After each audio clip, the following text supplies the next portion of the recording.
राधे राधे गुरुजी।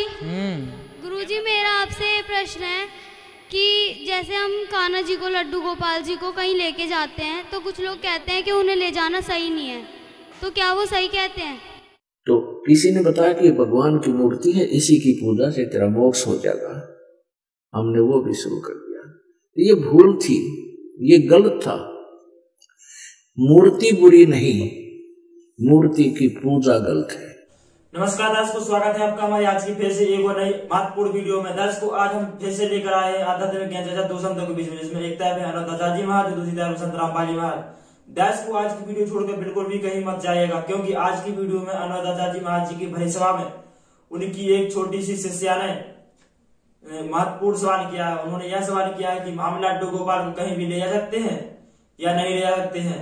और लड्डू गोपाल को जैसे कहते हैं कि लड्डू गोपाल को भोजन खिलाना होता है और पानी भी पिलाना होता है, तो ये कैसे करेंगे? दर्शकों, जो ये लड्डू गोपाल की पूजा है, यानी कि श्री कृष्ण जी की एक मूर्ति है जो लड्डू गोपाल जिसको बोलते हैं, तो क्या ये शास्त्रों में प्रमाण है कि लड्डू गोपाल बनाकर उसकी मूर्ति की पूजा करनी चाहिए? क्या ये शास्त्रों में प्रमाण है या नहीं है? शास्त्र क्या बताते हैं, आइए जानते हैं दो संतों के द्वारा। पहले जानते हैं अनंताचार्य जी महाराज जी के विचार और फिर जानते हैं संत रामपाल जी महाराज जी के विचार। दर्शकों, पहले जानते हैं अनंताचार्य जी महाराज जी के विचार। राधे राधे गुरुजी। गुरुजी मेरा आपसे प्रश्न है कि जैसे हम कान्हा जी को, लड्डू गोपाल जी को कहीं लेके जाते हैं तो कुछ लोग कहते हैं कि उन्हें ले जाना सही नहीं है, तो क्या वो सही कहते हैं? कहाँ ले जाते हैं? जैसे कि अब हम वृंदावन घूमने आए हैं तो हम उन्हें लाना चाहते थे। वृंदावन घूमने की जगह नहीं है, वृंदावन में दर्शन करने की भावना से आना चाहिए, और भगवान को लाना चाहें तो ला सकते हैं, पर जहाँ आप रुके हैं वहाँ व्यवस्थित उनको रख कर उनकी पूजा आरती करें। लिए लिए घूमना, कुछ लोग क्या करते हैं, लिए लिए वहीं बैठ के खा लेते हैं, वहीं लिए लिए अब लघु शंका आ गई तो लिए लिए उनको लघु शंका भी कर लेते हैं, तो ये सारा ये गलत है। बाकी आप घर में एक स्थायी जहाँ रुके हैं वहाँ पर आप रखें, उनकी पूजा करें, समय से भोग लगाएं, समय से सुलाएं, जगाएं, नहवाएं, हैं, वो सब सही है। लिए लिए हर काम करना है ना, नहीं, तो वो गलत है बेटा। और मेरा आपसे एक और प्रश्न है कि गुरुजी मेरा पढ़ने में मन नहीं लगता, मैं कोशिश करती हूँ पर फिर भी मन भटकता है।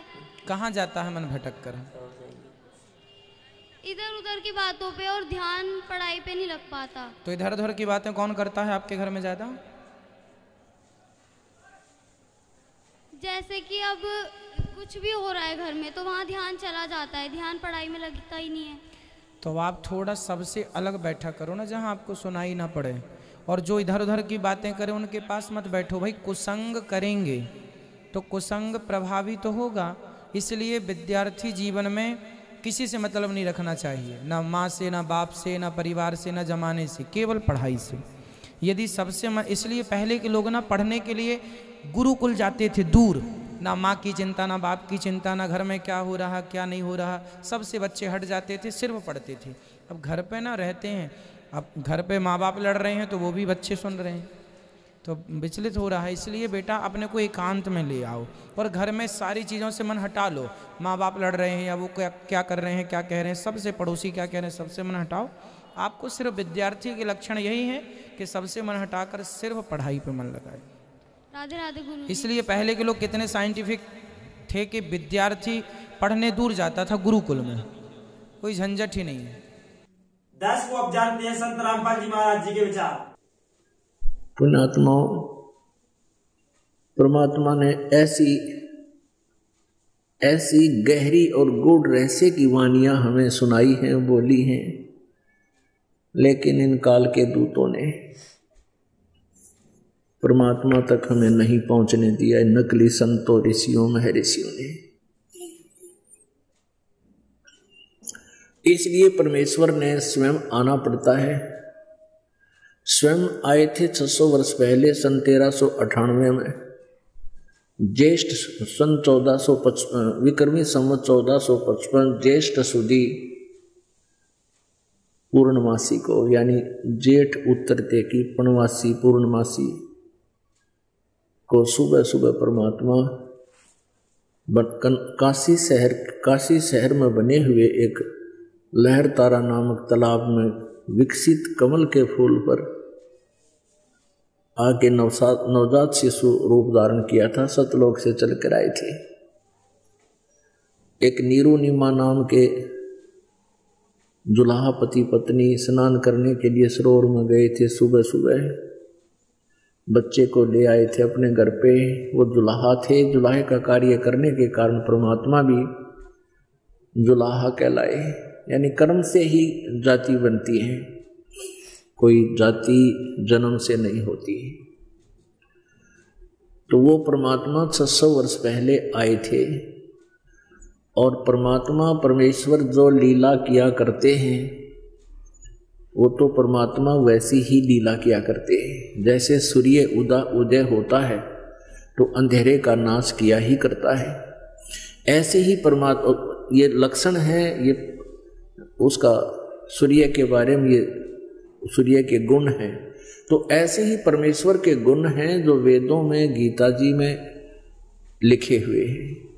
तो जो गुण परमात्मा के होते हैं वो कबीर परमेश्वर जी ने 600 वर्ष पहले वो चित्रार्थ कर रखे हैं। और आज हम अपने भगवान को पहचान लेंगे, क्योंकि हम वेदों को श्रेष्ठ मानते हैं। वास्तव में वेद श्रेष्ठ हैं ही, सत्य हैं, और वेदों में जो लिखा है वो हमें मानना अवश्य चाहिए। पुराणों में जो लिखा है, पुराणों को भी हम, विशेषकर हिंदू समाज के, तो पुराणों को हम शिरोधार्य ही मानते हैं। तो जो पुराणों में आज वर्णन है वो हमें आज भी मानना चाहिए। पहले हम नहीं समझ सके, हमारे को गलत गाइड कर दिया नकली संतों, ऋषियों ने, गुरुओं ने, ब्राह्मणों ने, तो हम अभी तक भ्रमित थे। अब हमें दिशा मिल गई, रोशनी, अंधेरे में हम भटक रहे थे, रोशनी हुई, सूर्य उदय हुआ इस तत्व ज्ञान का, इसकी रोशनी में अब हम सुमार्ग पर चलेंगे और चलना चाहिए। ये हमारा एक बुद्धिमान व्यक्ति का कर्तव्य होता है। तो परमात्मा ने 600 वर्ष पहले जब आए थे वो लीला की थी, जिसका समर्थन आज वेद कर रहे हैं, जिसका समर्थन गीता जी कर रही है, जिसका समर्थन जो ज्ञान परमात्मा ने दिया था उसका समर्थन आज पुराण कर रही है, कुरान कर रही है, बाइबल कर रहा है। तो पुण्यात्माओं, आज हम अपने भगवान को पहचान लेंगे। पहले हमारे को कोई, किसी ने कुछ भगवान बता दिया, एक मिट्टी का रख दिया कोई खिलौना सा, ये तेरा भगवान, हमने वो ही मान लिया, क्योंकि हमें परमात्मा की चाह थी, आज भी है। अब जैसे मूर्ति रख दी भगवान की, श्री कृष्ण जी की, विष्णु जी की, तो हमने स्वीकार कर लिया। विष्णु जी के गुणगान उन्होंने सुनाए, हमें मान लिया। कहाँ से सुनाए उन्होंने विष्णु जी और ब्रह्मा शिव जी के गुणगान, गुण कहाँ से सुनाए? विष्णु पुराण से विष्णु जी के, शिव पुराण से शिव जी के। तो किसी ने बताया कि भगवान की मूर्ति है, इसी की पूजा से तेरा मोक्ष हो जाएगा, हमने वो भी शुरू कर दिया। तो ये भूल थी, ये गलत था। मूर्ति बुरी नहीं, मूर्ति की पूजा गलत है। मूर्ति का होना अनिवार्य है। मूर्ति से हमें प्रेरणा मिलती है। जैसे हम किसी सूरवीर की मूर्ति देखते हैं, चित्र देखते हैं, और उनके गुणों से हम परिचित होते ही हैं, तो गुणों से परिचित होने से उसकी मूर्ति देखते ही हमारे अंदर भी वैसा ही भाव बन जाता है। जैसे हम सेब की मूर्ति देखते हैं, आम का चित्र देखते हैं, आम की मूर्ति देखते हैं, तो हमारे अंदर उसके गुणों का ज्ञान होते ही उसको पाने की भी इच्छा बढ़ जाती है। तो ऐसे ही जो मूर्ति भगवान की, विष्णु जी की, शिव जी की, कृष्ण जी की, राम जी की, हमारे को, हम जिसकी पूजा करते थे वो पूजा नहीं करनी थी। उसकी पूजा से हमें कोई लाभ नहीं होना था मूर्ति की। हमने उस मूर्ति वाले भगवान को पाना है। उस मूर्ति वाले भगवान को पाने से हमें उसके गुणों का, उन गुणों का गुण प्राप्त होंगे, उससे लाभ प्राप्त होगा। जैसे आम की मूर्ति है, सेब की मूर्ति है, हमने उस मूर्ति की पूजा से कोई लाभ नहीं होगा। वो तो इतना ज्ञान करा देगी कि ये सेब है, ये आम है, ये मीठा होता है, इसके ये गुण है। अब मूर्ति वाले सेब को ढूंढना पड़ेगा, ओरिजिनल को, तब हमारा पेट भरेगा। तो कबीर परमात्मा जी मूर्ति के विरोधी नहीं थे, मूर्ति पूजा के विरोधी थे। इन ढीठ लोगों ने हमें इतना रूढ़िवादी बना दिया कि हम केवल मूर्ति की ही उसी का घंटी बंटी बजा के उसके तिलक तिलक ला के श्रृंगार करने में लागे रहते। इतना उसके श्रृंगार में लागे, इतना ठीक है, खराब हो रही हो तो पोछा मार दे, कपड़ा साफ करके प्रणाम करो मूर्ति को, क्योंकि भगवान को के उस मूर्ति को प्रणाम कर, परमात्मा को प्रणाम होता है। ये श्रद्धा हमारी बनती है, भाव बनता है। लेकिन पूजा और सत्कार में अंतर होता है, पूजा और सत्कार में बहुत अंतर होता है। तो ऐसे हमने पूजा नहीं करनी, सत्कार करने से हमारे अंदर विनम्रता बनी रहेगी।